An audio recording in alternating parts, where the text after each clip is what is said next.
मुख्यमंत्री माझी लाडकी बहीण योजना ही महायुतीचे सरकार देवेंद्र फडणवीस साहेब मुख्यमंत्री, उपमुख्यमंत्री एकनाथजी शिंदे साहेब आणि अजितदादांच्या नेतृत्वाखाली आम्ही चालूच ठेवणार आहोत। महिलांना आर्थिकरित्या सक्षम करण्याच्या दृष्टिकोनातून ही योजना आपण आणलेली आहे। आता पुढचं पाऊल याच्यामध्ये महिलांमध्ये आर्थिक साक्षरता आणणं म्हणजे फायनान्शियल लिटरसी ही त्यांच्यामध्ये आणण्याचा आम्ही ठेवलेला आहे। आणि 2100चा बाबतीतला निर्णय आमचं महायुतीचं सरकार योग्य वेळी जे आहे ते त्यानिमित्ताने घेईल। आम्ही लाडक्या बहिणींना दिलेलं वचन जसं 1500चं पूर्ण केलेलं आहे तसं 2100चं सुद्धा दिलेल्या वचनापासून आम्ही काही हरकत कधी घेणार नाही। मुख्यमंत्री माझी लाडकी बहीण या योजनेसाठी जवळपास 36,000 कोटींची तरतूद ही त्यांनी यंदाच्या वर्षासाठी केलेली आहे आणि निश्चितपणाने ही करत असताना ही योजना कुठेही बंद होणार नाही। जो प्रचार विरोधकांकडून करण्यात आलेला होता की डिसेंबर महिन्यानंतर या योजनेचा लाभ मिळणार नाही, या उलट जानेवारी असेल त्याचबरोबर फेब्रुवारी आणि मार्च महिन्याचा एकत्रित असा लाभ याचं वितरण सुद्धा आम्ही 2 दिवसापूर्वी सुरू केलेलं आहे। आणि लाडक्या बहिणींच्या खात्यामध्ये फेब्रुवारी महिन्याचे 1500 हे त्या ठिकाणी 2 दिवसातच पोहोचलेले आहेत आणि मार्च महिन्याचे 1500 सुद्धा ते पोहोचवण्याचं काम सुद्धा प्रगतीपथावर आहे। त्याच्यामुळे ही योजना ही महायुतीच्या सरकारची महत्त्वाकांक्षी योजना जी मुख्यमंत्री देवेंद्रजी फडणवीस साहेब, उपमुख्यमंत्री एकनाथजी शिंदे साहेब आणि उपमुख्यमंत्री अजितदादा यांच्या नेतृत्वाखाली अशाच पद्धतीनं कार्यरत राहणार आहे आणि तेच आपल्याला आजच्या अर्थसंकल्पातून पाहायला मिळालं। स्पेसिफिक प्रश्न आहे की 1,500 रुपये की 2100 रुपये नेमकं महिलांना किती रुपये मिळणार आहेत या लाडकी बहीण योजनेच्या माध्यमातून? कारण विधानसभेपूर्वी आपला जो जाहीरनामा होता त्याच्यामध्ये 2100चा उल्लेख होता, त्यामुळे स्पेसिफिक प्रश्न मला आपल्याला आवर्जून त्यानिमित्ताने आणि आपल्या माध्यमातून सर्व आमच्या लाडक्या बहिणींना त्या ठिकाणी सांगायचे की राज्याचे मुख्यमंत्री देवेंद्रजी फडणवीस साहेब आणि आमचे दोन्हीही उपमुख्यमंत्री असतील, मंत्रिमंडळातील सर्व आम्ही त्या ठिकाणी मंत्री महोदय असो, आम्ही सगळ्यांनी सुरुवातीपासूनच ही योजना अधिकाधिक यशस्वी पद्धतीनं राबवण्याचा प्रयत्न हा केलेला आहे। पुढेही आम्ही त्याच पद्धतीनं हा प्रयत्न करत राहणार।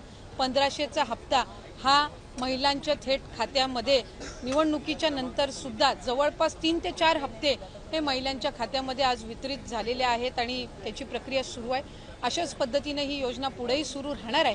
2100च्या बाबतीतली जी भूमिका आहे ती राज्याचे मुख्यमंत्री देवेंद्र फडणवीस साहेबांनी, अजितदादांनी, शिंदे साहेबांनी सुद्धा वेळोवेळी मांडलेली आहे। एखादी महत्त्वाकांक्षी योजना ज्या वेळेला आपण आणत असतो त्यावेळेला त्याचा योग्य तो निर्णय राज्याचे मुख्यमंत्री आणि महायुतीचं सरकार ज्या वेळेला घेईल त्यावेळेला विभागाच्या वतीने आम्ही ते निश्चितपणाने या ठिकाणी घोषित करू।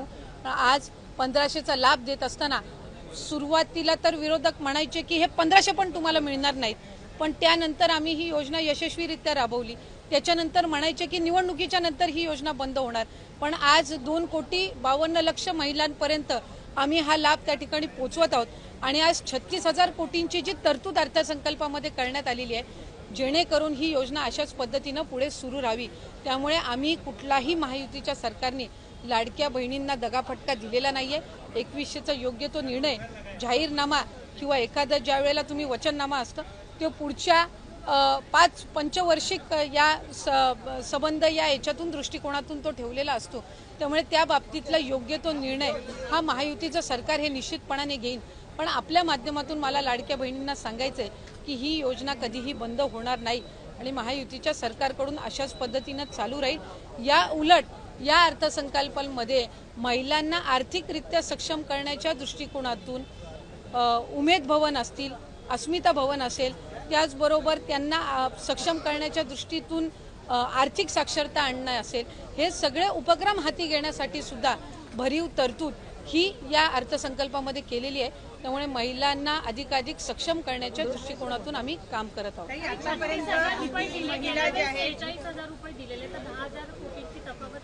आपल्या माहितीसाठी मला सांगायचं आहे की मार्च महिन्यापर्यंतचा जो हप्ता आहे तो अर्थसंकल्पाच्या आधीच वितरित झालेला आहे आणि ही जी तरतूद आहे ही पुढच्या महिन्यांपर्यंत आहे।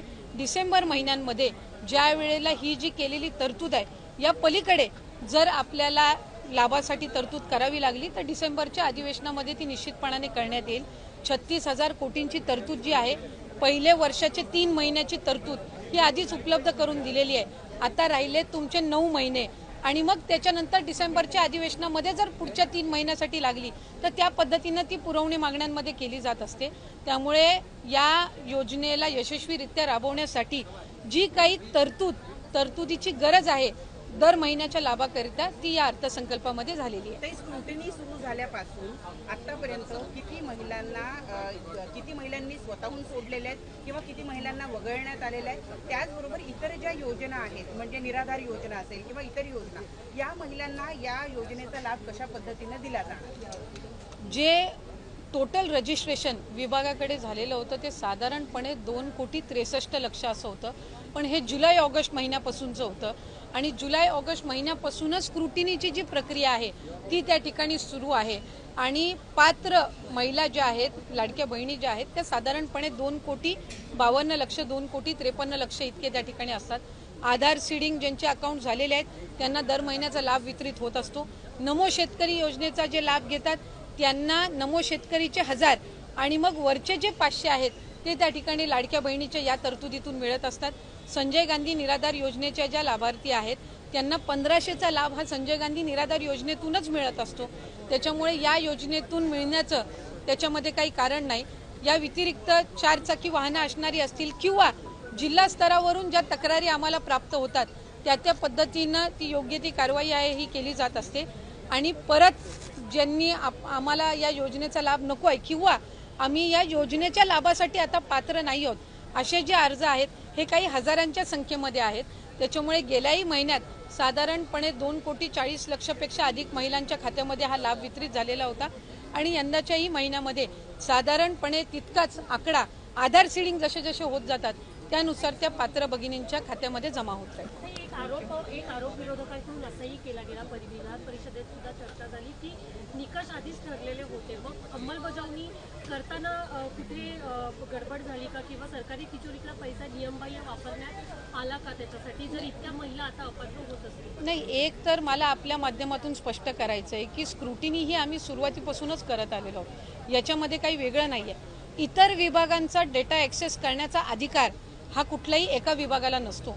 उदाहरणार्थ महिला व बालविकास विभाग आहे आणि आम्हाला जर कृषी विभागातल्या नमो शेतकरीचा जर डेटाचा ॲक्सेस असेल तर तो आम्ही परस्पर घेऊ शकत नाही. आम्हाला तो त्या विभागाकडूनच प्राप्त होणं हे अपेक्षित असतं. परिवहन विभागाकडून जर एखादा तुम्हाला डेटा हवा असेल तर तो तुम्हाला परिवहन विभागाकडूनच मिळेल. त्याला स्वतंत्र तो डेटा ॲक्सेस करण्याचा अधिकार हा कुठल्याही विभागाला किंवा महिला व बालविकास विभागालाही त्या ठिकाणी नसतो. त्यामुळे सुरुवातीपासून याची स्क्रुटिनी होत गेलेली आहे. मूळ 2,63,00,000 पेक्षा अधिक रजिस्ट्रेशन झालेलं होतं आणि सुरुवातीपासूनच जर आपण बघितलं तर लाभार्थ्यांची संख्या ही 2,40,00,000 किंवा 2,50,00,000 2,52,00,000 इतकी राहिलेली आहे. याचा अर्थ असा की स्क्रुटिनीची प्रोसिजर सुरुवातीपासून चाललेली आहे. प्रत्येक विभागाकडनं जी आपण माहिती मागवतो त्याच्यामध्ये